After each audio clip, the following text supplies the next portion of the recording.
Welcome to the Fantasy 40 Podcast with your host, John Dabari. I can beat the shit out of Hollywood Brown if you'd like. Matt Walker. Like the DK Metcalf of running back. And Andrew Berg. I love Hakeem Butler, actually. He's starting to grow on me. Remember to like, rate, subscribe on Podbean, iTunes, Stitcher, and Spotify. Follow the guys on Twitter at the Fantasy 40. Enjoy the show.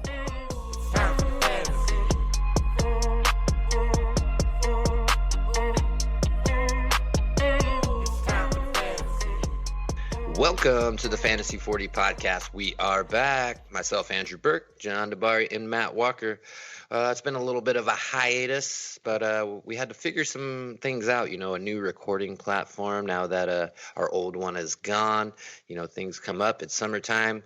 It's almost football season. I think, does preseason start this week, Walker? I mean, I know we had the Hall of Fame game, but that was trash. I was going to say pseudo preseason already happened, but no, yeah, it starts this week. Yeah. John, you looking for anything special in week one, or you think week 2 and 3 is when we're going to see the starters get their roles? I will be doing my best to skip as much of it as possible. I don't start unless there's a certain player I want to see on the field. I'll tune into that specific game or just highlights from it, but I try to avoid it entirely. The games are unwatchable. I'll read the notes after and look at the box scores. That'll tell me what I need to know because these NFL preseason's garbage. You know what's crazy, Walker, is I've only been doing this about 5 years, but I can't remember a time where there's been so much like worthless hype on Twitter everywhere about camp and this guy's catching bombs, you know, and it's just getting overwhelming at this point. I'm ready for the season. Listen, you of the hype video should be, giddy of all these little 5-second vignettes and, the David Montgomery Thunder run from yesterday where he's trucking like XFL cast-offs and the like, the one-handed catches by DJ Moore and he's breaking out and all this other shit. Yeah, I mean, this is your time to shine, buddy. You got Mike Gesicki catching regular passes and from the fourth-string quarterback. Right. It's like, have you seen their depth chart? But let's touch on some news before we get into the All 32 portion of the show. Rico Gathers is officially not a Dallas Cowboy. I had to bring it up. I know you tagged me in a tweet, Walker. Everyone's saying, watch Bill Belichick land him, and we're a Patriots podcast. Could you see that happen? Somehow we are, and somehow I can. The Patriots are a landing spot for every player on this podcast when they become a free agent. He's developmental, and he just, one, he's a fucking knucklehead, but two, just seems like he was never really given a shot. And maybe it's because he's just not good at football. I mean, he had a couple good preseason games. We're into preseason now. I vividly remember him exploding, 2 seasons ago now, where it just seemed like he caught everything and scored on every catch in the preseason. Then he just never got on the field. And now that Witten's back again and clearly Dallas doesn't want him, maybe he ends up somewhere that will develop him and let him just be a kind of a receiving tight end that maybe he can be. I think it's actually good for his dynasty value. Yep, I'm still holding. I'd be reacquiring. I mean, there was teams I dropped him on. I'd be considering picking him back up before he signs elsewhere. Yeah, I'd never let go like old Rose off Titanic. But let's go ahead and roll into things. Today, we are doing the All 32, and we are covering the AFC South. Last week or the week before, we did the AFC North. If you're not familiar, we kind of give you some rookies and free agents, and we call out our sleepers, breakouts, busts, and we kind of predict who's going to win the division, and we kind of shit on some people along the way. So let's go ahead and start with the Houston Texans, John. Let's just go ahead and start with the news that dropped yesterday before we get into the rookies and talk about Donta Foreman being, released. He is now on waivers. I think all three of us were on the same page saying this needed to happen. Do you have any input on that? No, we are anti Deonta Foreman podcast. I believe he got signed by the Colts already, though. I think. Yes, the beauty of this is that he stayed in division. So we could talk about good old Donta Foreman twice if we really want to on this episode because he stayed in the AFC South. But yeah, Bill O'Brien shit-canned him, said he didn't like his work ethic and his habits, so called it a day on him pretty early in camp. So, let's usher in these rookies. All right. Well, I didn't see that. I mean, I've been living under a rock this last week, trying to recover from vacations. But let's go ahead, John. In the draft, did Houston, on either the offensive side or the defensive side of the ball, address any needs or anybody that's going to be fantasy relevant this year? They had a pretty, for fantasy purposes, an uninspiring draft. But, I mean, they attacked the offensive line, which has been a problem of theirs for a couple of years now. So I think that's good for Deshaun Watson. I think it's good for Lamar Miller and whoever ends up being the other running backs here. So I like the moves for the offense, but nothing that moved the needle on an individual basis for fantasy. I think rookie-wise, you're looking at some of the undrafted free agents, Karen Higdon out of Michigan and the other kid from Wisconsin, whose name I will butcher. Wisconsin, you mean Missouri? The Dare Okunagungunu. Well, he's not a rookie. Oh, isn't he? Second year? Yeah, he was an undrafted last year. Dare Ogunwuye or whatever it is. But that's the dude. He's with Tampa Bay. He's not in Houston anymore. Son of a bitch. You need to go with Demorier Crockett from Missouri. The UDFA is the other name of note. But no, the Josh Ferguson, who we both liked coming out, is there.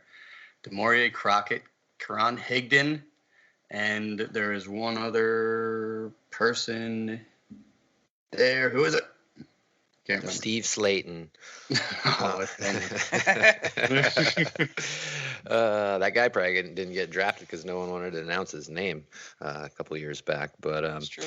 Let's talk about that real quick because I know after the undrafted free agent signings were done, I was not too high on Higdon, but I thought he would instantly overtake Foreman. But after O'Brien's, a few pressers, he's like, we have Lamar Miller and that's it. So, and then some more news came out. I think it was yesterday afternoon when they said that the Texans' number 2 running back still isn't even on their team. So, I think they might go out after, cuts happen and go out and sign somebody else to come in there and fill that Alfred Blue role. But I mean, just how devalued can they make that position at this point in time? Phil O'Brien is trying to take the new levels. He's got Mr. Average Lamar Miller, who's just RB2 all day, every day, volumes his way into a top 20 finish, and then he just throws a bunch of junk behind him. No one that can threaten him, no one that's really good enough to to take his job or be fantasy relevant. And then he cuts Foreman right into camp. He's got rookies there, and Josh Ferguson, who's never going to be shit. I mean, it's going to be Lamar Miller again this year, and he's going to be an RB2. Why don't you go ahead and touch on the free agents that they brought in this offseason, if any? Yeah, the only free agents to note that I can remember on the defensive side, Bradley Roby and Tayshaun Gibson, because their secondary was dog shit last year. Not saying that these two gentlemen are going to fix it. I think Roby had a few moments in the sun with the Broncos, but he was a first-round pick that they ultimately let go. So that tells you what you need to know about him. And Gibson's a decent IDP safety. I think his best days are behind him as well, but he lost out at Jacksonville. I might have even got hurt, if I recall correctly. But they try to reinforce that secondary in the free agency side. So in IDP leagues, and maybe cornerback and safety specific, they might be some names to know because they will be targeted this year as the Houston secondary was for large parts of last year. I mean, I didn't see much. John, you got anything to add there? I have 2 names written down. They are Tayshaun Gibson and Bradley Roby. So, yeah, same thing as Walker. I do like Gibson a lot for IDP. Strong safety. He'll play up a little bit and should get you more tackles than a lot of other safeties in the league. It's not too exciting right now in Houston. Let's go ahead and get to something a little more exciting. Walker, do you have a sleeper either on the offense or defensive side of the ball? Yeah. I mean, Demorier Crockett's not sleeping anymore. I mean, I think right now he's positioned to be the RB2 there and should get some opportunity. I actually like Karan Higdon more, but it seems like the Texans do not. So I think he would qualify, but everyone's talking about him now since Foreman got cut. I went with Kahale Warring. I haven't really heard much from him, and he's a rookie, so it's probably unwarranted for a tight end, but they have a need in the tight end room. The the Jordan brothers, Thomas and Evans, really didn't do much last year. So there should be opportunity for Waring if he can get on the field as a tight end in that offense. So I think he has sleeper appeal, but that's largely more a dynasty take than anything. Going back to a guy I liked last year, sticking with tight end like Walker did, Jordan Akins. I think that's his name. I think he is currently Jordan Thomas might be ahead of him on the depth chart right now, but I think Akins is more talented. I mean, he came in, he's a little older because he was similar to the old guy that Baltimore took. He had played minor league baseball for a while, so he's got a good athletic profile. You know, what we always say, it's 3 years for tight ends to really develop, and he came in a little older anyway, so I wouldn't be surprised to see him take a step up while everyone else is targeting Waring, and a handful of people are going after Jordan Thomas. But for me, I liked him last year. I still like him.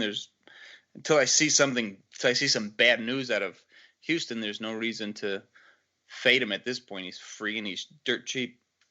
Yeah, the only guy I can think of and that I've been, did research on before the draft and all the undrafted free agent signings was Higdon. But obviously that's probably not going to happen. But if I got my arm twisted, I would probably pick him there. Let's go to the breakouts. I'm sure you guys are probably going to be in the same area, John, but why don't you go ahead and go first? Oh, our man, Kiki Coutier. Yeah, Coutier. I think he had closed out the year strong last year. I don't know necessarily Will Fuller completes a season, so that's going to bump his targets up, especially now we don't know what's happening out of the backfield. And Coutier is in the slot there, so give me him this year as a breakout. I'm a big fan. I tried to acquire him in this offseason where I could, and we'll see if I'm right or wrong. Walker, I bet you're on the same page there. Yeah, I mean, there's not really a lot to draw from in this offense. It's been mostly realized. We know what DeAndre Hopkins is, and we know Lamar Miller's the number one running back. So where else do we go? And it's pick your wide receiver. And I'm there with Coutier. Deshaun Watson's talked him up and said they need to find more ways to get on the ball this offseason. He's wide receiver 41 on Fantasy Pros ECR right now, and I think that's pretty undervalued ultimately. I mean, that's outside the wide receiver 3 territory, and I think especially in PPR, he presents significant upside now as a flex wide receiver or wide receiver 3 in a 3-wide format. So I'm there. I think Coutier has breakout ability and should be a high-end wide receiver 3 this year.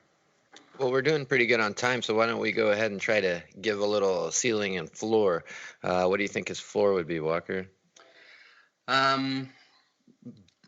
Health, assuming health with him, and I don't even care about Fuller, just assuming health because Coutier was a little banged up as well. I think he can be a 70 catch guy.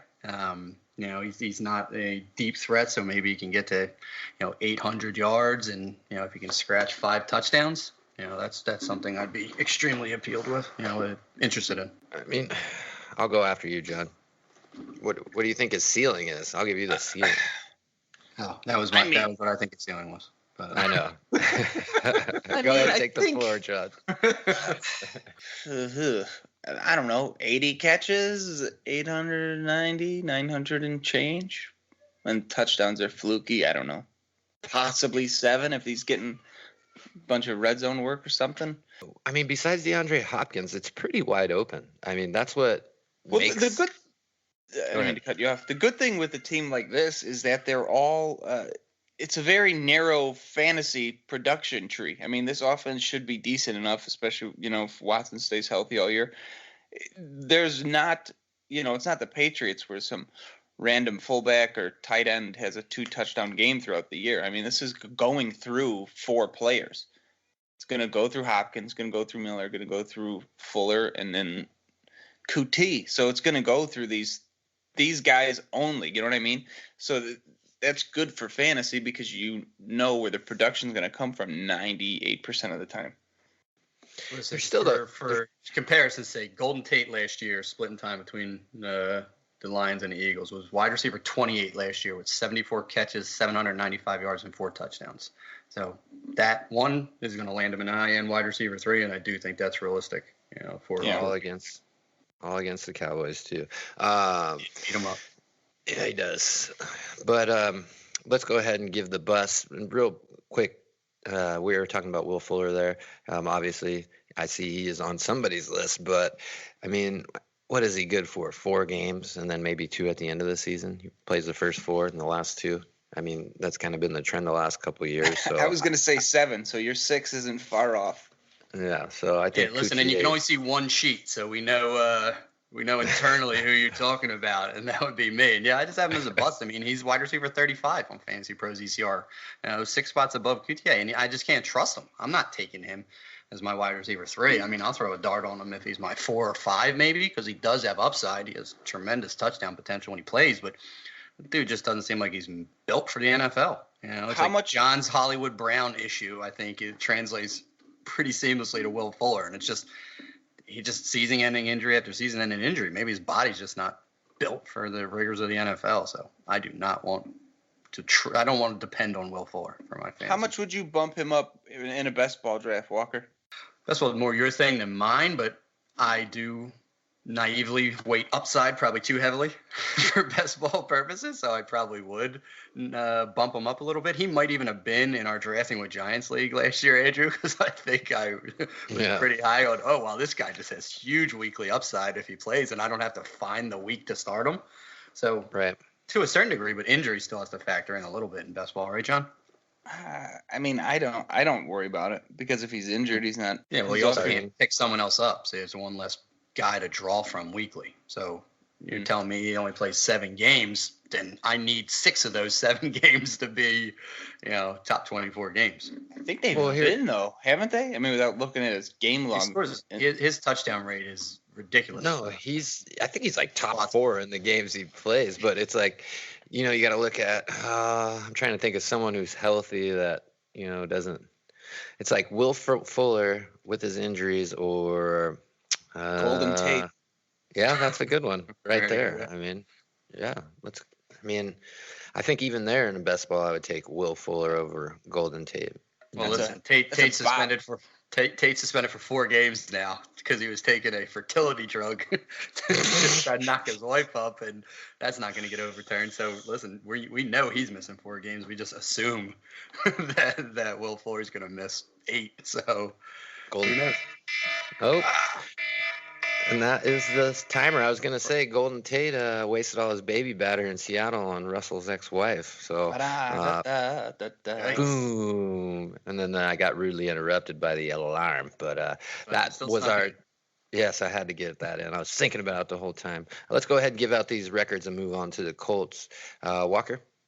I went with 10-6, and unfortunately, and I apologize to our listeners, whoever you are, that I did not look at the actual schedules to get to this. I just said – how would I rank these teams in this division? So I went 10-6. So I think the Texans are good. I just don't think they're great. 8-8. There's John. Oh, I was gonna go 9-7. So we're kind of 10, 9-7. I don't think they improve off of last year. Obviously, Watt's a little more healthy, but on the defensive side of the ball, where they lost the Honey Badger to the Chiefs, if I recall right. So I don't think they really.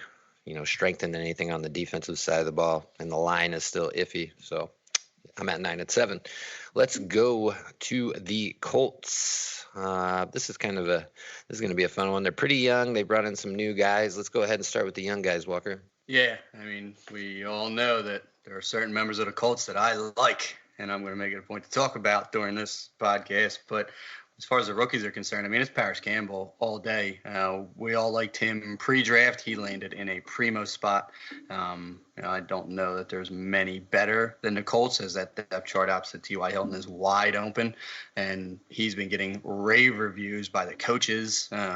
He has done nothing short of being spectacular thus far, so he should have early impact, and I think he is going to be a dynasty asset, a high-end dynasty asset before too long. I'm a really big fan of Campbell's game, and I like him on that Colts offense. I don't have much to add. I'm on the same page with him. I liked Campbell coming out as the second best wide receiver out of Ohio State, and I think he's on a better offense. And, there's no reason he can't succeed there, although this Andrew Luck calf injury is a little concerning. I'm not listening to anything Andrew Luck related from the Colts anymore. If he's on the field in week 1, he plays. If not, he doesn't play. I'm just sick and tired of this smoke and mirrors, veil of secrecy that the Colts have enlisted with Andrew Luck. And listen, before we move on, you have one more chance to back away from this Terry McLaurin thing. And if you don't take it, not gonna happen. Haven't you seen the videos? Josh Norman does not give a shit about training camp, and he's past his prime. So, he's getting cooked by Calvin Harmon as well. It doesn't separate from anyone. It kind of reminds me of Revis, like just when he's on the field, he's like, fuck, I better act like I pulled my hamstring and go ahead and go to the sideline. That guy's a little fast today, Listen, I'll give Norman credit. He at least turned and ran. You see some of these guys are just like, oh, that got by me. On to the next play. Let's go. Yeah, let's go on to the free agents. I'll open it up for you, John. Why don't you give Funchess some love? They brought in the big-bodied wide receiver from Carolina. That was one of their bigger ones. What's his kind of outlook this season? Not a fan. Jot him down for my bust. I'll skip ahead, but no, I think they made a bigger splash on defense. They brought in Justin Houston, Pierre Desir. So I like they improved their secondary and their pass rush a little bit there. So I think that's where they made their splash in free agency. Their offense with Luck and with the players they already had in-house, plus bringing in Paris Campbell through the draft, I think they didn't need to address much on the offensive side of the ball. So I think the defensive moves on free agency was the thing for them to do. So I was pretty happy with what they did on defense, which also sucks for fantasy because I would prefer that their defense was dog shit and they were in more shootouts, of course. Yeah, my question to you, Walker, is what is going on with the Colts, management? They just keep bringing in, running back after running back, and they just got one yesterday, and Donta Foreman from the Houston Texans. I thought Marlon Mack was the guy. Why did they keep bringing guys in? Well, let's just start with Chris Ballard is absolutely amazing. And if I didn't already have Howie Roseman as my GM, I would want Chris Ballard to be the GM of my team because that dude just knows what he's doing. And to John's point, I'm not a big Funchess fan, but I think he finds himself in a pretty decent situation, all things being considered. But as far as Foreman's concerned, it's Spencer Ware got put on the PUP, I believe, and he's looking for an injury settlement because I think he's saying he's healthier than the Colts believe he is. Like, he wants to get on the field. So he's trying to get released so he can go elsewhere. So why not, throw a bone to good old Donta Foreman and see if he can be anything. But I think he's merely he's a flyer for them, and he's not going to scare Marlon Mack for the early down work. But Marlon Mack is a little injury prone himself. We were talking about injury guys earlier with Fuller. Well, Mack gets nicked up a little bit too. So you want some assurance behind him, and you don't want to have to rely on Jordan Wilkins, who I just don't think is overly impressive, or Nyheim Hines. Nyheim Hines should not be getting multiple carries in a game. So it was a smart move, in my opinion, for the Colts. All right. I mean, I'm just curious. And then it was funny. I think it was like 2 weeks ago, Walker, where I tagged you in that tweet where some guy was saying Foreman's an elite running back. I went and searched back after I went back to search for that tweet, and the guy must have deleted it. Something came back around when I said I put a tweet out a while ago saying that Donta Foreman is just a less athletic Lamar Miller. Like, why do people like this guy so much when he's just a worse version of the starter? And there was a bunch of replies on it. One of the guys that actually responded brought it back around and kind of like, tip of the cap. And I was like, listen, I don't want to be right about these guys. I just never say it with Foreman. And there was other people still in that string that were still on their podium that, like, what can we do if Bill O'Brien doesn't want to give him a shot? I was like, stop it. Just stop it at this point in time. Move on. It's not fair. It's like begging for Jamal Williams in Green Bay almost. So that won't happen. All right, let's go to the sleepers, Walker. Perfect. I mean, that's comparison. That's kind of where it's at. It's just like it makes you want to bang your head against the wall and be like, what are they thinking? But go ahead with your sleeper. My sleeper, and we all know, I'm a tight end guy. I love those tight ends. Oh, God. Ebron was already realized. We'll talk about one of their tight ends a little later. But my sleeper is Mo Alley Cox. Another basketball convert. We were talking about Rico Gathers early on, and I just like the prospects of these super athletic giants. If they can figure out how to catch footballs and be, passable blockers, they can get on the field. And Moai Cox is getting a bunch of positive pub, too, for his development, and he is a monster of a man. I think that he should and could get opportunity this year in 2 tight end sets and present sleeper appeal if either of those top 2 guys goes down. I really like the guy.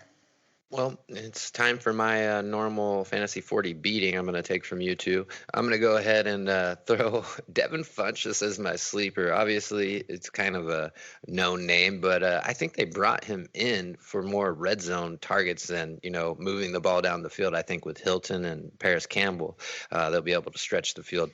But I think when they get in that red zone, I think Funchess is going to be a big target for him. He pretty much is the size of a tight end, if not bigger. So I think he has potential of catching 6 to 9 touchdowns in the red zone if Andrew Luck's healthy. So I'm gonna go with Funchess. Yeah, listen, I agree with you. I think he finds himself with a quarterback upgrade, from Cam Newton, and I don't like Funchess, but I like this offense and I like his opportunity because he's a big body guy. He was a tight end in college, for lack of a better word, at Michigan, so it's not too difficult to see him playing that kind of slot move tight end role for them, but they happen to have quite a few tight ends. He can split out in 2 wide sets, so should stay on the field until Paris Campbell takes his job. But he has red zone upside. He's a big body, and Andrew Luck can make him get 6, 8, even 10 touchdowns. Correct me if I'm wrong. Didn't Dante Moncrief have 10 touchdowns with Andrew Luck? And that dude hasn't been able to find an end zone since he left the Indianapolis. Yeah, he's been getting rich ever since, though, John. They just gave Funchess his contract. Best agent in football. $13 million incentive upside. They can max out $13 million for 1 year of Devin Funchess. Unacceptable. What a world. Who's your sleeper, Judd? With talking about Funchess, we talked about Paris Campbell earlier, and obviously T.Y. Hilton's there. Deion Kane is someone this team loved last year until he got hurt early in the off season, preseason, whatever you want to call it. So I think he comes back as long as he's healthy. The team liked him. I wouldn't be shocked to see him come on as the year goes on, and he's basically free now. So I'm looking for some Deion Kane late in drafts if I can't get some of the other bigger name guys on this offense early in drafts. Not going to argue. You're speaking about shitting on Mike Yeck earlier. That's a Mike Yeck guy. He likes Deion Kane. So I personally don't want him to succeed just for that sole reason. But I agree. I like Deion Kane. I would have been interested to see what happens if he didn't tear his ACL last year because he probably would have been a wide receiver too last year. What's cool is before these preseason games starts and people actually see him on the field, I think this is a buy low opportunity. It doesn't get any lower because if he does, maybe you remember Kenny Golladay in the preseason, no one was too high on him except for, the few of us and, a handful of guys in the community. And then he goes out in that preseason game, catches 2 touchdowns, and then all hell breaks loose. And so, not saying he's going to be, he could be a Kenny Golladay. We haven't seen too much from him, so definitely a buy low opportunity right now. Let's go to our breakouts, that John. Is high praise right there too. I know. I had to drop that on that man. I had to stop myself for a second. I was like, whoa. Deion Kane, by the way, in the most recent ADP is going 222nd. Yeah, you're gonna have a hard time seeing that kind of upside. But what's his best case scenario in redraft? It's T.Y. Hilton. It's $13 million Devin Funchess. It's redraft. Rookie Paris Campbell. I was talking about redraft. That's the point of this all 32.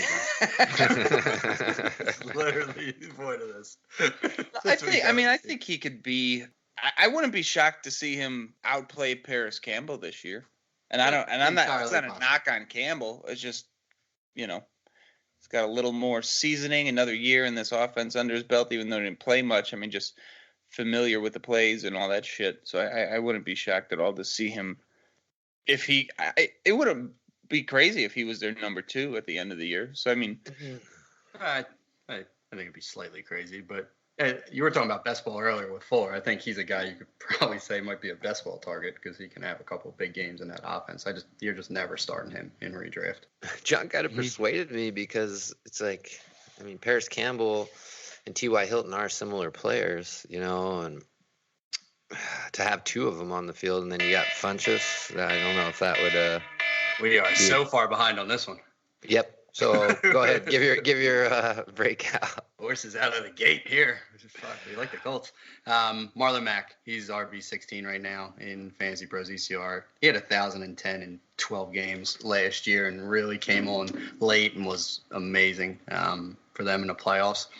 Assuming health, Marlon Mack's going to be an RB1 this year, so 16 is just undervalued. So I think he can break out into the top 10 if he plays 14-plus games. Can't disagree there, but I'm just a little bit concerned, like I said earlier, about even though they're not world beaters, these running backs, something's going on. But they're so unsexy. There's just not a single guy that scares you. I mean, Spencer Ware, nothing. They don't even want him anymore. Foreman, we all hate, and his team didn't even want him. And then the other guys are just guys that were already depth behind him before. Like, he just has zero competition, in my opinion. Zero. Yeah, if they bring back Christine Michael, then we're in trouble. So I agree with that. Let's keep that from a carry. All right, let's go to the bust real quick, Walker. My bust is none other than Blackjack Doyle. People just let it go. Seriously, let it go. Tight end 14 in ECR right now. His day in the sun has passed. He shined when Jacoby Brissett was the starting quarterback for the Indianapolis Colts. He had a couple days with luck, but he is now just going to be glued to the line. I already talked about Mo Alley Cox, and we all know how much I love Eric Ebron, and he's not going anywhere. Eric Ebron's not scoring, 14 touchdowns like he did last year, but he is going to be their primary red zone weapon as a tight end, so it's going to limit Jack Doyle to dump balls here and there. He is not going to return fringy tight end one value. He's a bust to me. Agreed, John. Oh, Funchess by a mile. Back to Funchess. All right. I mean, Funchess was going to be kind of my breakout and sleeper at the same point. It's about time he breaks out. Just because of the red zone stuff, bust, it was, it's kind of hard for me to pick because they all do their thing. It's not like T.Y. Hilton's a huge touchdown guy, but he's a huge yards guy, usually in the top 5 in yards. So I don't know. I couldn't really find a bust unless it's Andrew Luck because of his calf. I mean, that would suck for Andrew Luck owners out there. Then everyone's a bust. Right? Andrew Luck's a bust. This entire offense is a bust. So then the Colts are no more. So Walker, what is the record? I believe they're the most complete team in the division. I have them going 12-4. Again, they did not look at the record for this. I just think they are the clear front runner in this division and could be challenging for a bye in the AFC. So 12-4 for me. Yeah, I mean, I'm not too far behind. I think they do win the division at 11-5 this year. And then, John, what do you have their record at? 10-6. All right, we did it again. We all liked them. I have them as first in the division. Burke, I think you said the same thing. John, do you have them winning the division? 10-6. So okay, yep. That's all three of us believe that the Colts take the AFC South. Yep, I think it's going to be a tight race, especially with this next team. If they, kind of do more than what they did last year, which won't be hard to do. And I'm talking about the Jacksonville Jaguars. In the draft, they kind of addressed the running back position, Walker.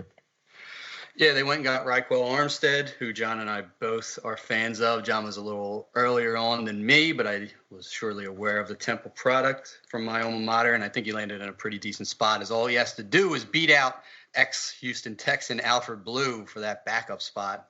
So I don't think Thomas Rawls and whoever else are there right now are really going to be threatening. So assuming a healthy Leonard Fournette, you're not going to get a lot of Raquel Armstead, but assuming a healthy Fournette is probably a short-sighted decision. If anyone knows about Leonard Fournette's career, is he has the floppy feet that Andrew likes to mention with some of these guys, and that is bad for a big running back. So I think he's someone that you could potentially handcuff and redraft, and I really do like Armstead as the potential backup, taking a job from Alfred Blue. So I can see that. John, any other rookies you want to talk about?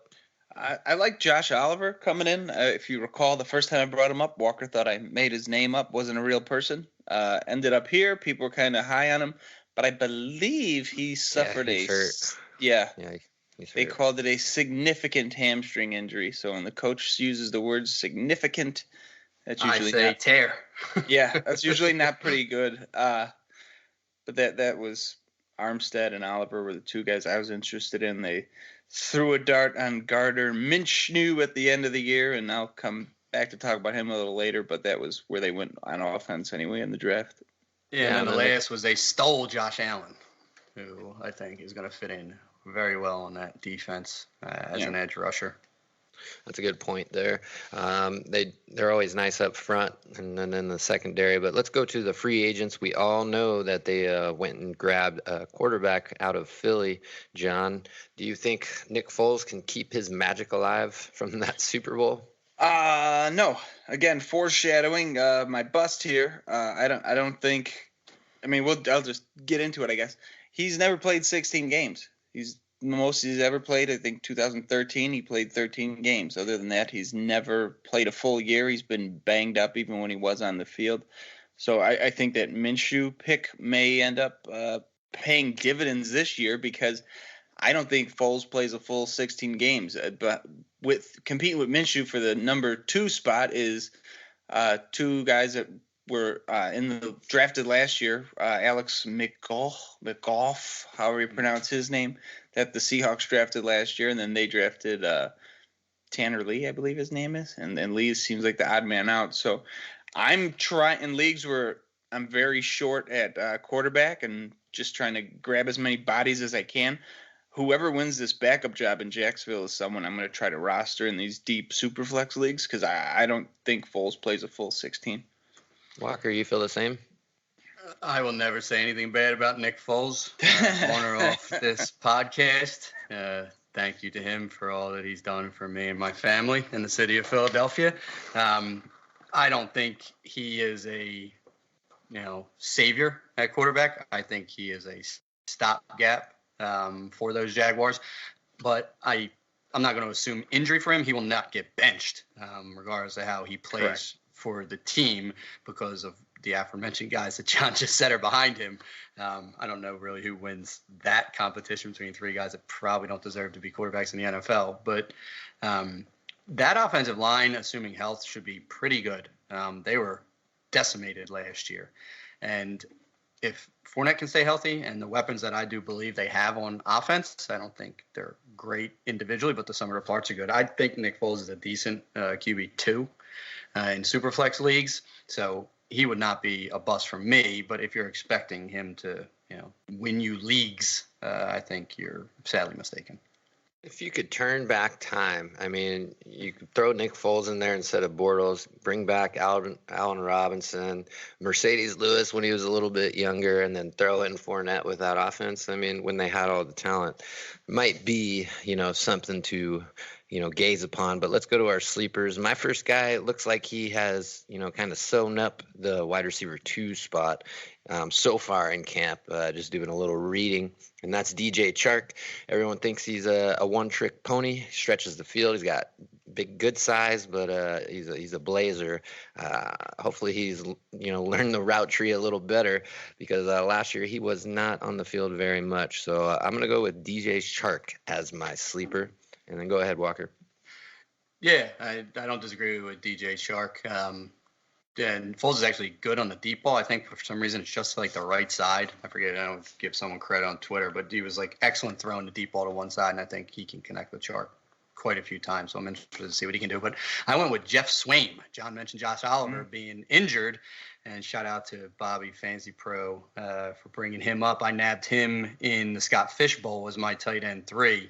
And I think given Nick Foles' proclivity for the tight end, that if Oliver were to miss significant time, Swaim could do some damage this year because there's really nothing else there. James O'Shaughnessy is the other tight end in Jacksonville, and I'm not even sure who else is threatening behind him. Even without Oliver being hurt, Oliver's a rookie, and I wasn't expecting much from him this year. I think Swaim could be sneaky valuable in tight end premium leagues. Well, he was having a decent year with Dallas before he broke his arm, and then the rookies took over. So, and then we kind of let him go with the development of the rookies. And I liked Swaim. I mean, big body, he can block, so it's not like he has to come off the field. He's not one of those receiving tight ends that only waltz on the field in passing situations. So that's a good point there. John? Yeah, I've been a Swaim fan since he came out with Oklahoma State, if I'm not mistaken. But yeah, I like him. But no, my sleeper is, and it's not much of a sleeper, but I like Alfred Blue. I mean, everyone's given Armstead a lot of love coming out, and I liked him too, but I think they view Armstead as possibly the running back of the future. But I mean, for a true number 2 back, I mean, Alfred Blue has done it for a couple of years. He's good out of the backfield, decent as a receiver, decent as a running back if you need to plug him in. He's a good handcuff, and let everyone else is out there drafting the rookie because everyone likes rookies and thinks they're sexy. But give me the steady Alfred Blue if I'm looking to handcuff Fournette, or just grab him late as a guy who can get a starting job if a likely injury happens ahead of him. See, and listen, just because I'm that continuous corrector, John, Jeff Swain was from Texas. He was a Longhorn. You were thinking of Blake Jarwin. Yeah, that's what I was thinking of. You're right. Correct. Good job. See, we don't even need that stats guy. He's fucking fired. He's out of here. Too many vacations. Yep. Attaboy, walk, attaboy. To go off of John's point with Alfred Blue, I kind of agree there, because if Fournette does get the old floppy feet, I think Blue assumes the Fournette role, and then the guys that you were touching on earlier, Walker, the young guys like Armstead and what's his name? Can't remember. It's escaping me right now. Thomas I think. Rawls. Yeah, well, definitely not him. But making the team. Did they resign Corey Grant? No, where did he go? Out there. I think he's jobless. Oh, that's unfortunate. It is. Him and my boy Akram Wadley just signing autographs somewhere. But yeah. So available. Yes, they are. Go scoop them up, NFL GMs. But hurry up. We gotta hurry up. Corey Grant is on the Packers, oddly enough. So unexpected signing. But all right. So are we moving to breakout? Yeah, let's get her done. D.D. Westbrook, King Shithead himself, the bane of John's existence, is doing nothing but putting up stats and shitty offenses. I think everything he's done so far has been above expectation. So as wide receiver 38 in Fantasy Pros ECR, I think he's clearly the wide receiver 1 in Jacksonville. Nick Foles is the best quarterback that has thrown him NFL passes, and he should see 100-plus targets in this offense, especially if he's running a significant amount of slot routes. And Westbrook has high-end wide receiver 2 upside in this offense. I think wide receiver 38 is tremendously undervalued for him, so breaking out. Yep, I'm riding your coattails on that one. What about you, John? Yep, put me down for DD also. All right. Oh, man. Not a boy, Walker. That had to be hard. Not to spend too much time, but it's just so crazy how poor Jacksonville has been. And the 3 quarterbacks that come to my mind are, Mark Brunell. Then they went with Bortles and Foles. I mean, I know there's some guys. David Garrard. Oh, true. In the sun, he did.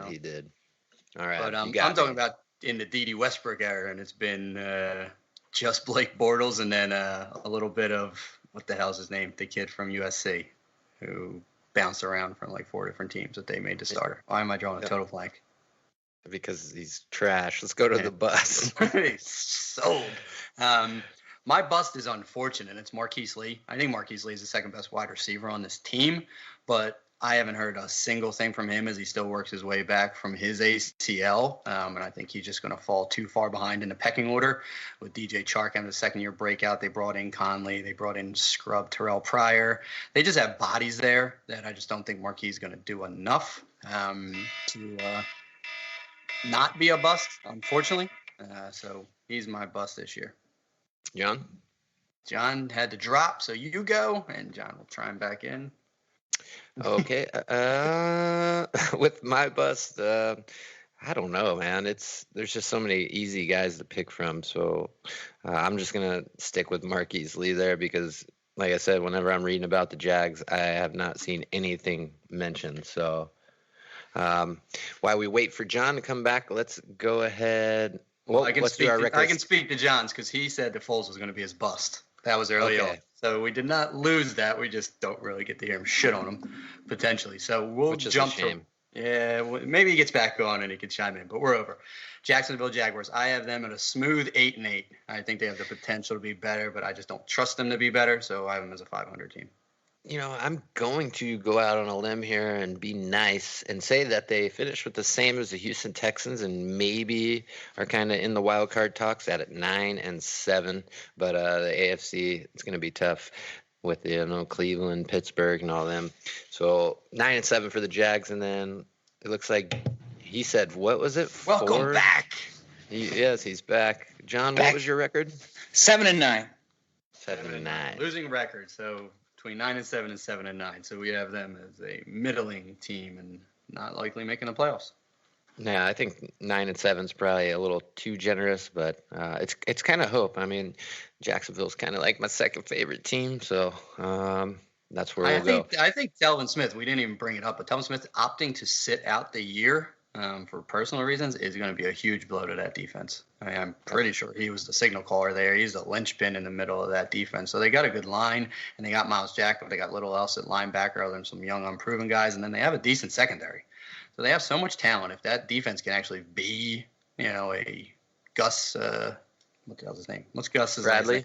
Gus Bradley defense. I don't know why I was stuck on Gus Edwards, but if they can be an actual Gus Bradley defense, they could be scary. But I have my questions. All right, that's a perfect transition. Let's go to the next middling team, those Tennessee Titans. Lots of talent on both sides of the ball, but let's go ahead and start with what they did in the draft with these rookies, Walker. Yeah, one name of note in the draft was A.J. Brown, who some people had as the top wide receiver in this draft for dynasty purposes. He got knocked down quite a few pegs after the Titans took him, after we've all seen what they've done to Corey Davis over the last 3 years. So he was a big rookie addition for them. I think they needed to upgrade that wide receiver core because I'm not a Tajay Sharp or a Taywan Taylor guy. I think Taywan Taylor's a good wide receiver 3 on the team, but he shouldn't be your wide receiver 2. So big fan of A.J. Brown. Think he landed in a spot with opportunity. And undrafted free agent is Alex Barnes. There's not a lot in their running back room behind Derrick Henry and Dion Lewis. So Alex Barnes, Derrick Henry injury, Dion Lewis isn't shouldering a load there. So Alex Barnes, who blew up the combine and was productive at Kansas State, is a name to keep an eye on. That's what I was going to say, Kansas State. I was thinking Texas for some reason. But, John, anything else to touch on about the draft or rookies? Yeah, that was it. I mean, the only person of note they took was A.J. Brown. And like Walker said, the people were – I was super high on him coming in, and this landing spot just stuck a dagger in his fantasy heart. I mean, there's little potential there. Why don't you go ahead and touch on the free agents then? Yeah, the main one that the guy of note for me was Adam Humphries, who had a sneaky good year. We talked about it in a previous episode last year. I believe he's been playing completely, entirely, and only out of the slot so far in camp. So he's somebody, again, we're talking about A.J. Brown's value being shot to shit landing on this offense. I don't think Humphries has the same upside as he would have had he stayed in Tampa Bay. But, guy in the slot, get some decent target, get volume his way into some fantasy production. But I like Humphries as a, decent upside wide receiver 4 this year. I don't know why it seems to me that all they have is a plethora of Adam Humphries outside of, Corey Davis and A.J. Brown. The next guys up they can all do the same thing, Yeah. So it's kind of weird. Walker, anything else there? Listen, Adam Humphries chose not to sign with the Patriots. Can you imagine actually consciously making that decision to not sign with them to go to the Tennessee Titans? I'm curious what the money looked like from those two situations. But I was going to say he's probably scared that, halfway through the season, the Patriots are going to realize how shit he is and cut him. But, Well, listen, he'll already get that guaranteed money. So that's all you got to rely on. He just assumes the Titans are going to keep him around for the life of his contract. He's making business decisions. I respect it. All right. My guy, free agent, was Roger Saffold, who came from the Rams to upgrade and bolster that their guard position. So a team that wants to run the ball, Saffold was key to a lot of what Todd Gurley had been doing by multiple accounts and people that I've read, paving the way for huge fantasy seasons from Todd Gurley, and I think he can do the same for Derrick Henry. So I think that was a huge addition, but there's also a subtraction in that Taylor Lewan, their starting left tackle, was hit with a 4-game suspension for PED. So that is going to just as negatively impact their offensive line as Saffold could positively. So it's going to be interesting to see how they cobble that together for the first month of the season. Yeah, and if you haven't seen Luan's apology, you need to go check that out. Something to watch. But I'm looking at your list here, and I'll give you the floor first, Walker. But can you believe it, John? He has a sleeper that's 86 years old. Go ahead. Listen, last name was too cool, and there's really not much else I believed in. So I had to fill a spot on the sheet as far as these Titans are concerned. So I went with Delaney Walker, and currently tight end 13. Fantasy Pros ADP. He's being drafted as tight end 14 per FFWC data as 143 overall. We know what he's done the last couple of years in Tennessee, and it's to be a top 5 tight end when he plays the entire season because he gets the volume. And he was well on his way in that opening game to like a 10-catch day before he had that gruesome ankle injury last year. So I don't know why anything would change, assuming health, with him a year removed, by the start of the season from that injury. Jonnu Smith is injured again, and although we all like him, he's not scaring them. And there's little else there. There was some random guys that put up stats last year in games for the Titans. But if Walker's on the field, he's going to be a tight end 1 this year. I mean, there's no two ways around it. So being ranked outside the top 12, I think qualifies him as a sleeper. And what's awesome is when you're talking about redraft Walker and Delaney Walker, it's like, you get your Kittle, Ertz, and Kelsey, and then, dude, you can wait a long time to get a guy like Delaney Walker and stack value in those middle rounds with running backs and receivers. So, if you believe in Walker, we've seen what he's done in, years before last year's injury, and I think it's a great value in those later rounds. John, who's your sleeper? You'll see a theme here with Corey Davis being Corey Davis, A.J. Brown having all the attention coming into the year, Humphreys being kind of the big signing for the team in free agency. I think Tajay Sharp's being overlooked. I mean, he's not going to be a fantasy world beater, but I think he's someone who's going to outperform his ADP. All the attention's going to everybody else, and from what I have read and seen, he is getting the first team reps exclusively. I don't think he's had any snaps with the second team from the stuff I've seen so far. So he is currently number 2 on the depth chart. So while everyone else is trying to snatch up their number 3 and 4 wide receiver, give me the number 2 wide receiver at a significant discount. Yeah, I'm going to actually go a different route, and I'm going to say my sleeper is someone that was probably one of the more sought-after assets at the quarterback position years ago, and say this is Marcus Mariota's time. It's not just because obviously he's a household name, but, I mean, he has fallen so far in drafts. It's another guy where if you're not reaching for Mahomes or Luck or Rodgers in those early rounds, you can get Mariota towards the end of your drafts now. And why not with his rushing ability? He says he's healthy this year. And then it kind of goes and tied with my breakout. So I'll go there. Go ahead, John. Who's your breakout? Is it Humphreys again? Yes, Humphreys. No, this is kind of a Burke pick, but I went with Derrick Henry. I think he's going to have a monster year. We saw, the end of last year, they just started force feeding him the ball, and he's a huge running back. And obviously, the more carries you give him, the more he's going to wear down opposing defenses. And like Walker had mentioned, them bringing in Saffold to bolster up that offensive line. I think they realize Mariota's limitations, and they're going to try to keep the ball out of his hands. And I think they love what they saw to Henry to close the year. I think he produces, and I think he gets the volume. I think he's in the running for top 5 this year. I think he just volumes and produces like a RB1 for fantasy. I love him this year. Walker.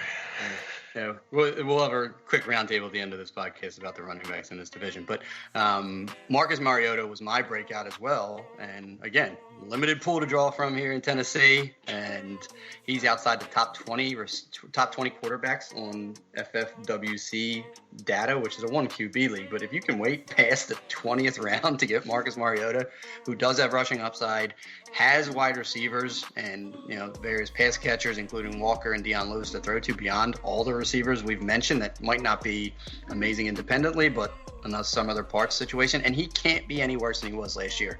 Got to assume health with him. He did put together a couple interesting 20-plus point fantasy days last year, and he's being left for dead right now. So I think he has quote, true breakout potential because he hasn't realized his potential yet.